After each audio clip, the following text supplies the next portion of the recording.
Hey everybody, welcome back to the channel. Today you are checking out an updated Stamina Templar PvP build. This is what I'm currently using in the Elsweyr chapter. Templars are in an interesting place right now for PvP, not getting a lot of love with these new patch notes coming out, but they are still one of the tankiest and well-rounded PvP classes in the game in my opinion, and they are just a lot of fun to play. So whether you're looking to pick up a new PvP class, or if you just want to see how I'm adapting my Templar to the changes of Elsweyr and Scalebreaker, either way, I think you'll enjoy this video.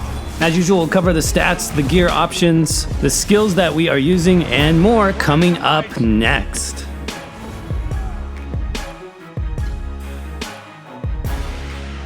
All right, everybody, quick update to the Stamina Templar build. A couple of disclaimers before we get started. As usual, I'm not completely min-maxed on this character. I don't have my Undaunted maxed out, for example. So your stats can definitely improve. And I'll give you a few tips on how to do that in a few minutes. Also, this build will not be anything new, nothing earth-shattering with this setup. Stamina Templar hasn't changed very much, and it doesn't look like it's going to be changing much in the future, though I will talk about some of the Scalebreaker DLC changes, different skills, different morphs specifically that I will be using in Scalebreaker to give you some ideas of what's coming up. So with that being said, let's go ahead and pop a rally buff and rune and a potion, just so you can see the buff stats here. 10k max magicka, 20k max health, that'll be about 23 or 24 in PvP, 33.5 maximum stamina. Stamina recovery, 1700 is looking good. Keep in mind we have about 500 stamina recovery from our channeled focus ability, which is not shown on the stat sheet. Our weapon damage with rally is 4k. With our berserker glyph, back bar will be 4.5k there. And then with a couple of changes, you can easily get over 5k on the build, so I'll talk about that in a minute. And then physical and spell resistance is going to be sitting at about 30k for both of those while you're in your rune. And this is in medium armor, by the way. 5 pieces of medium on this build and 2 pieces of heavy. Stamina Templar is still one of my favorite setups to do medium armor with, just because you get so much resistances from your rune buff, and you have so much healing power as a Templar as well. It really works good on a Stamina Templar in medium. Crit resistance, 2k right now. You can improve that with some better traits.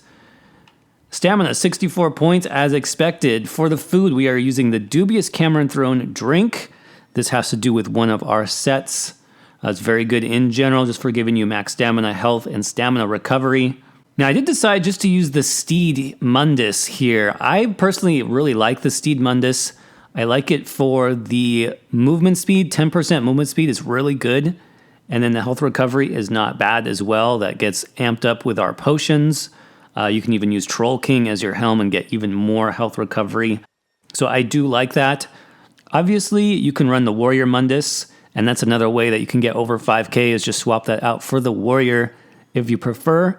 But I like the Steed right now. For the potions here, very important, I am using Tri Potions. Those give us magicka, health, and stamina, as well as 20% recovery to all of those. Really important, you guys, on the Stamina Templar. The magicka is going to help us sustain our magic pool. That's so we can do more cleanse. The health is going to act like a little mini burst heal. And then the stamina, obviously, for stamina sustain. These potions are amazing. I definitely recommend those, especially in battlegrounds where sustain is always your first priority. When you take damage, you gain 5 ultimate every 10 seconds. That's really good. And then the Rugged passive is one of the most powerful passives for PvP in the game. 4k extra physical and spell resistance.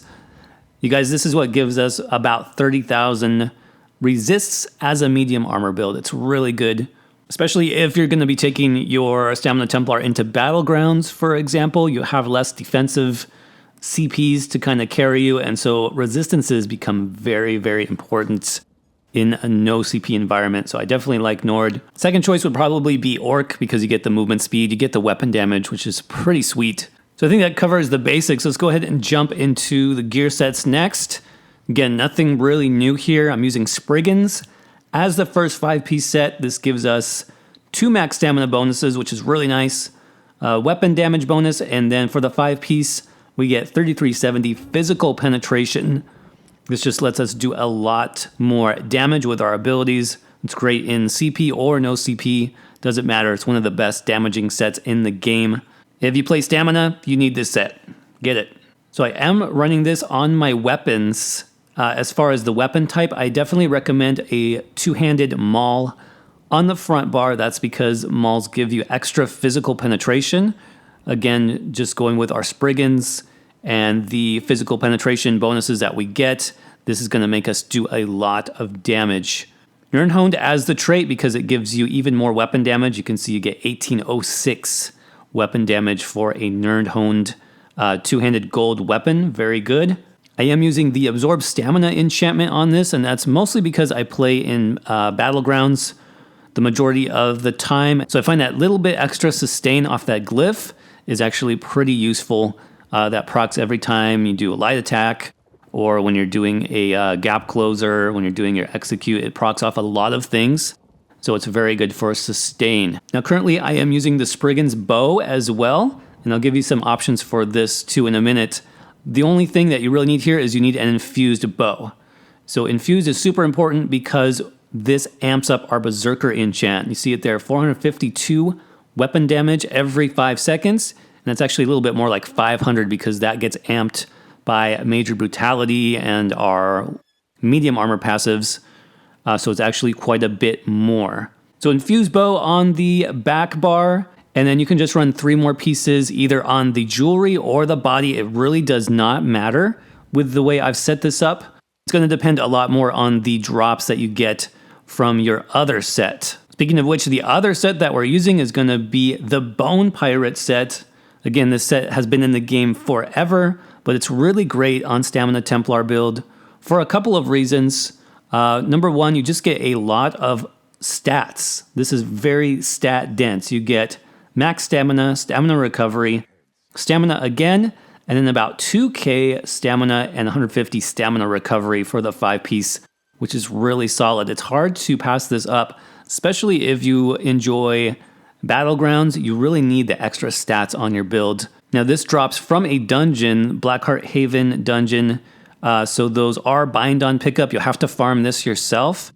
And like I said, depending on what pieces you get, just hang on to the best pieces. Impen pieces will be your best in slot, and then you can just fill in the gaps with Spriggans. So I have a Bone Pirate chest, for example, and then Spriggan's belt, Bone Pirate bracers, Spriggan's guards, Bone Pirate boots, and then you can mix and match your jewelry. As long as you have 5 pieces of each set, you're good to go.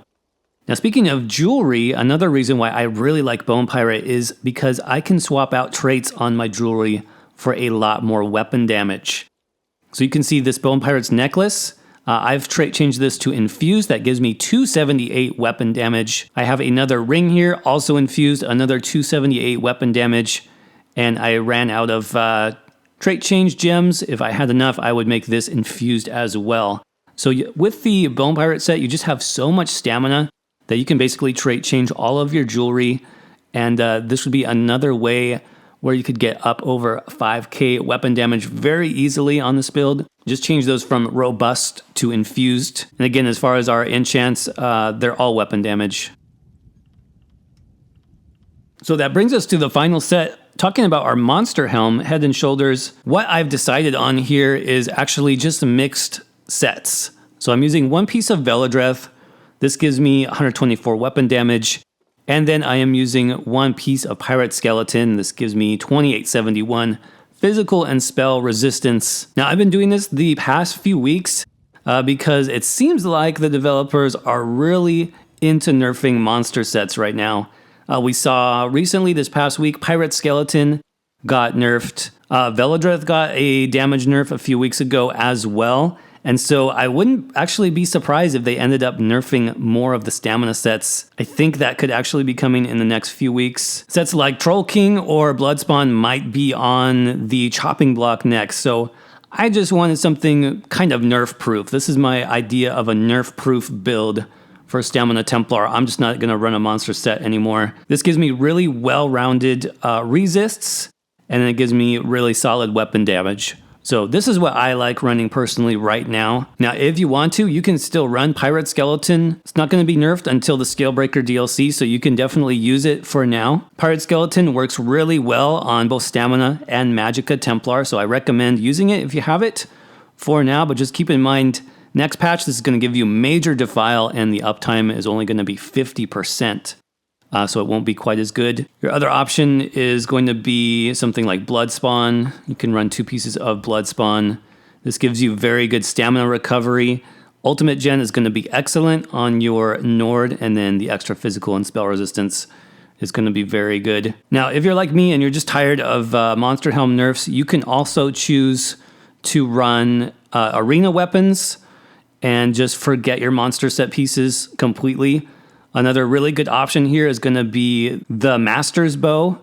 With the Infused trait, you're going to get tons of weapon damage using a Master's Bow. That's always an option for this build. You can even run the VMA or the Asylum two-hander on the front bar if you want and just have your Spriggans on the body. That's another option you can check out if you have access to those weapons. All right, so let's jump to the skills next. Front bar is our two-hand bar. Starting off with Executioner, I actually just morphed this back from Reverse Slice to Executioner, looking ahead at Scalebreaker, and the reason is this is going to get bumped up quite a bit. I believe it's going to scale now up to 400% more damage for your execution. So this is going to be super strong, a single target. This build is more of like a single target focused build.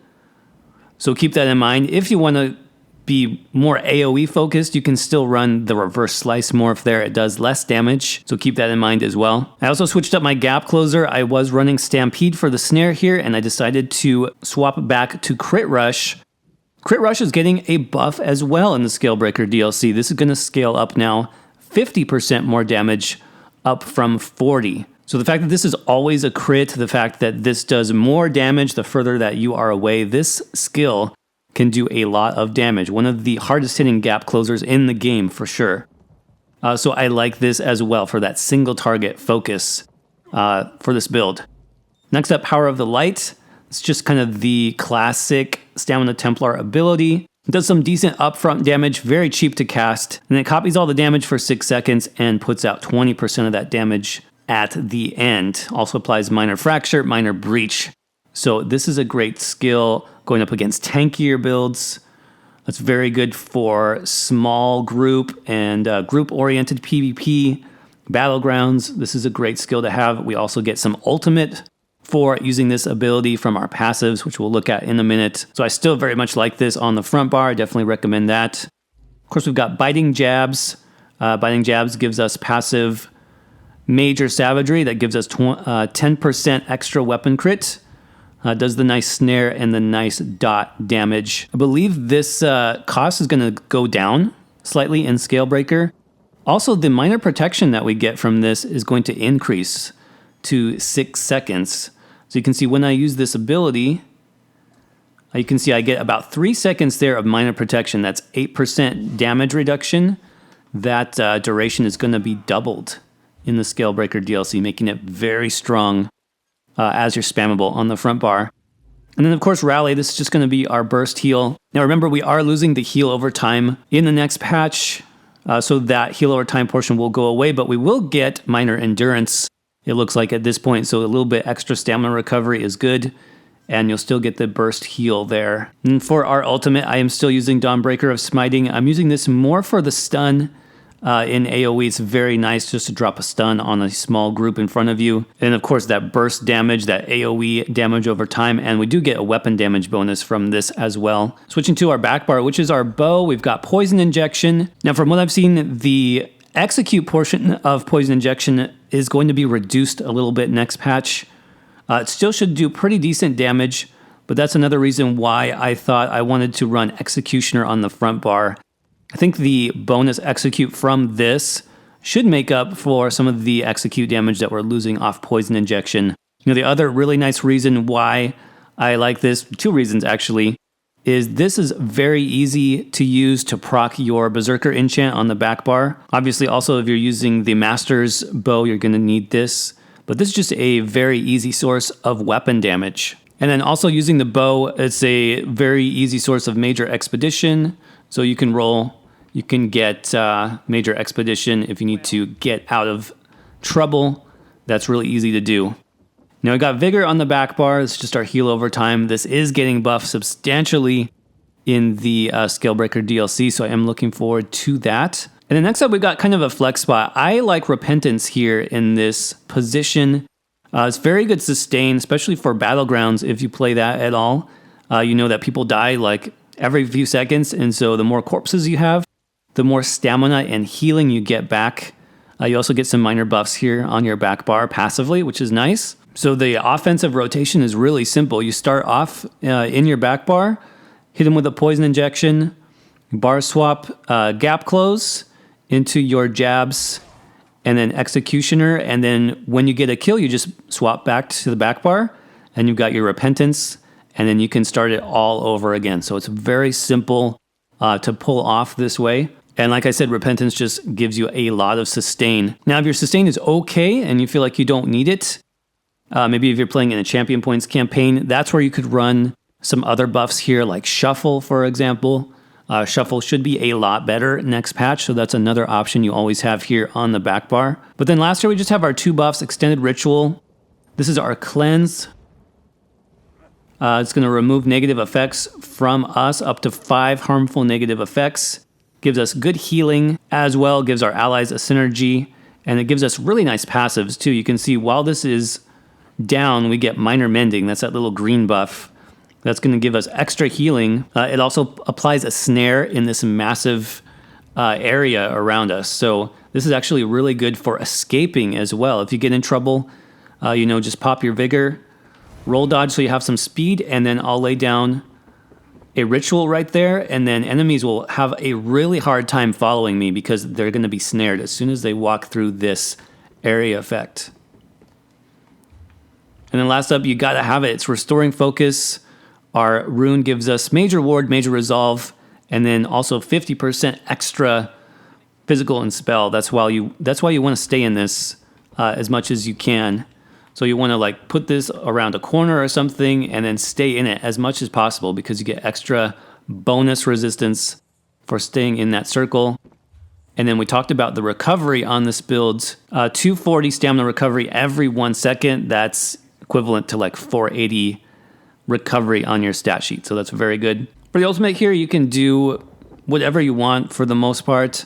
I like Remembrance just for the extra heal. For the major protection, it's a great group heal. If your group is taking a lot of pressure and you have the ultimate, you can drop this. It's very cheap, actually, 120 ultimate for a great group heal. And, with major protection being harder and harder to access in this game, this is one of the easier ways you can actually pick up major protection on a Templar. Now, something that a lot of people don't know is, yes, this ability is a channel, but you can actually cancel the channel early, and you can get that major protection while you go on the offensive.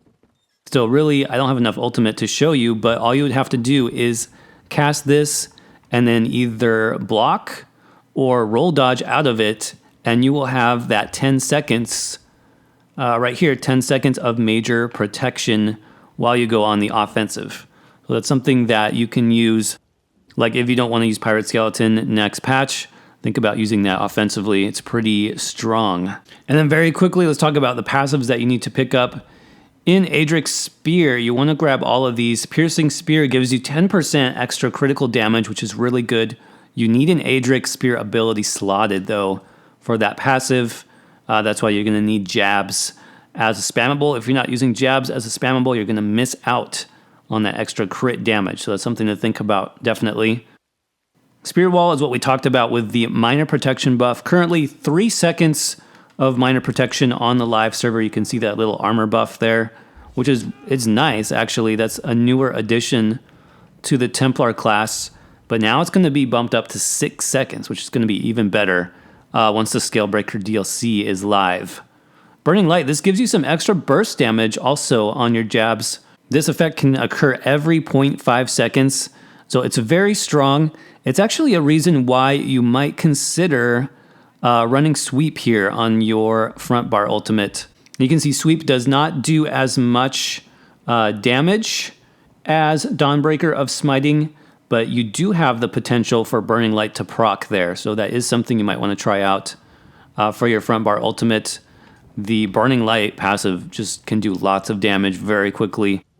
And then Balanced Warrior just gives us passive weapon damage and spell resistance. Make sure you pick that up as well. Under Dawn's Wrath, we have some pretty good passives here. Prism is what I talked about earlier when I mentioned you get ultimate back from using Power of the Light. So you get 3 ultimate every 6 seconds, which does add up over a long fight. So that will proc every 6 seconds. Basically, every time you cast Power of the Light on a new target, you get 3 extra ultimate, so that's nice. Minor Sorcery from Illuminate, that's more for Magicka Templars or any Magicka build that's in your group, actually. And then Restoring Spirit gives us cost reduction, which is also very nice. Restoring Light, this is our healing focused skill line. So we do get increased healing for things like our cleanse and our ultimate here. The Sacred Ground passive is what I mentioned earlier, proccing off of our extended ritual. We get the Minor Mending, which is 8% healing done, and then the snare effect, like I mentioned. So anytime this is down, it's going to snare enemies in a big AoE, and then it's also great for you because you get increased healing for your rally, for your vigor. 8% more is definitely very good. So Light Weaver gives us some passive physical and spell resistance when we're channeling the ultimate, if you decide to use that ultimate on your back bar. And then Master Ritualist, just some res buffs. Now, since we are using two-handed bow, you'll want to pick up all of these. Pick up your bow passives as well. I mentioned the Major Expedition, the movement speed that we get from bow. You'll need to have your bow maxed out to 50 in order to get that. That passive is called Hasty Retreat, so it gives you 4 seconds of Major Expedition when you roll dodge. But again, only on your back bar, you'll see that buff show up there. If you roll dodge on your front bar, you do not get the same effect, so just keep that in mind. You want all of your medium armor passives except for Sneak. Unless you like being sneaky, you can pick that up, but we get tons of weapon critical. You get stamina recovery and reduced cost of stamina abilities, very important, especially if you play in no CP. The agility passive increases all of our weapon damage by 15%, very good. And then we do get increased movement speed of sprint and cost reduction on your roll dodge as well from the athletics passive, so make sure those are maxed out. And then heavy armor passives, I am using 2 pieces of heavy on this build, so you will get some passive bonuses here, which are actually quite nice. If you're using 1 or 2 pieces of heavy, you'll want to pick up the first 3. That's the Resolve passive. This gives you extra physical and spell resistance. Constitution gives you extra health recovery, and Magicka and stamina sustain. And then Juggernaut gives you max health. So definitely pick up those. You can pick up the rest if you plan on switching between 5 pieces of heavy and 5 pieces of medium. Now, Fighters Guild, you'll want your passives here. Slayer gives you an extra 3% weapon damage for slotting your Dawnbreaker of Smiting. Banish the Wicked 9 ultimate when you kill undead Daedra or werewolves. And then Skill Tracker, this increases the damage you do to undead Daedra and werewolves with your Fighters Guild abilities, so that's with Dawnbreaker, of course. Nothing else really here in guild skills, unless you have Undaunted, of course. Make sure you have your passives there. Under the Alliance War, you're going to want Combat Frenzy. Eventually, when you can work up to this, this is one of the best PvP passives. 20 ultimate when you kill an enemy player is huge, especially when you have lots of kills coming in. Lets you drop Dawnbreakers very quickly. Always pick up your class passives. And then under crafting, you want the medicinal use passive. So you want to max out alchemy to 50. This gives you 30% longer potions, which is very important. All right, everybody, that's going to wrap up this build update for the Stamina Templar. A little bit of a shorter video today. I just want to give you some ideas if you're interested in playing Stamina Templar now, or maybe in the next patch, things to look forward to. I'll leave you with a little bit of gameplay here at the end so you can see how the build plays. And as always, if you guys enjoyed the video today, don't forget to crush that like button for me and leave a comment below. What do you guys think of Stamina Templar currently? Do you think it's going to be any better next patch? Or what changes do you think the class needs moving forward? I'm interested in seeing what you guys have to say. Thanks again, everybody, for watching. I hope you have a great day, and I'll see you around in the next video.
No effect will